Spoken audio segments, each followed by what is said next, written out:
பச்சையம்மன் ஜோதிட நண்பர்களுக்கு அனைவருக்கும் வணக்கம். இன்று நாம் காணவிருக்கும் பதிவு என்னன்னு பார்த்தீங்கன்னா, ஒருவருக்கு செய்வினை அல்லது கந்திஷ்டி இருப்பதை எப்படி நாம் அறிவது அப்படின்றத பார்த்தோன்னா, ஒருவர் பார்த்தீங்கன்னா திடீர்னு நல்லா இருப்பாங்க, முகம் ஒரு மாதிரி கருத்து போகிற மாதிரி இருக்கும். இல்லைன்னா திடீர்னு நல்லா அந்த உடம்பாக நல்லா இருக்கும், திடீர்னு மெல்லிதான உடல் இளைச்சா மாதிரி தெரிவாங்க. அடிக்கடி நோய்வாய்ப்படுறது இல்லையா, வீட்டுக்குள்ளே வந்த உடனே அவங்க சிலருக்கு தெரியும் அந்த ஒரு மாதிரி பேட் ஸ்மெல் எதுவுமே இருக்காது வீட்டுக்குள்ளே, ஆனால் ஒரு மாதிரி உணர்வு ஸ்மெல் ஒரு மாதிரி ஸ்மெல் வரா மாதிரி இருக்குதுன்னு சொல்லி என்னென்னவோ தேடுவாங்க, ஆனால் வீட்டுக்குள்ளே எதுவுமே இருக்காது. அதை மாதிரி ஒரு அமைப்பு இருந்தாலோ, சம்மந்தமே இல்லாமல் வீட்டில் சண்டை சச்சரவு வர்றது, கணவன் மனைவிக்கிடையே தேவையில்லாத சண்டை,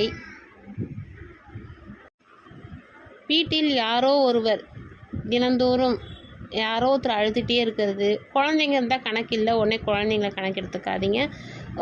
ஒரு 3 வயசு குழந்தை வரைக்கும் அது என்னத்துக்குன்னு தெரியாது, அதை கணக்கில் வச்சுக்காதீங்க. 3 வயதிற்கு மேலே சம்மந்தமே இல்லாமல் யாரோ ஒருவர் ஏதோ ஒரு மூலயமா அழுது புலம்புவது, மனசு ஏதோ ஒரு மாதிரி படபடப்பாக இருந்தாலோ, மனம் தேவையில்லாத சிந்தனை என்னென்னவோ தோணும். எதுக்கு நம்ம ஃபீல் பண்ணுறோன்னு சில பேர் சொல்லுவாங்க, எனக்கு என்னன்னே தெரியல, ஒரு மாதிரி கஷ்டமாகவே இருக்கிற மாதிரி இருக்குது, ஆனால் ஒன்றுமே இல்லை, நல்லா தான் இருக்கேன், அவங்களுக்கே தெரியும். அதேமாதிரி அமைப்பு இருந்தாலோ, தவறான எண்ணங்கள்லாம் தோணும், அதை மாதிரி இருந்தாலோ கண்டிப்பாக அந்த வீட்டில் செய்வினையோ கந்திஷ்டியோ இருக்கிறதை நீங்கள் உணர்ந்து கொள்ளலாம். சரி, இதை மாதிரி இருக்குது, என்ன செய்யலாம் அப்படின்னு பார்த்தீங்கன்னா, முதல்ல பெண்கள் வாரத்திற்கு 2 முறையாவது மஞ்சள் தேய்த்து கண்டிப்பாக குளித்தாக வேண்டும். முன்னெல்லாம் எல்லா பெண்களுமே மஞ்சள் தேய்த்து தான் குளிப்பாங்க.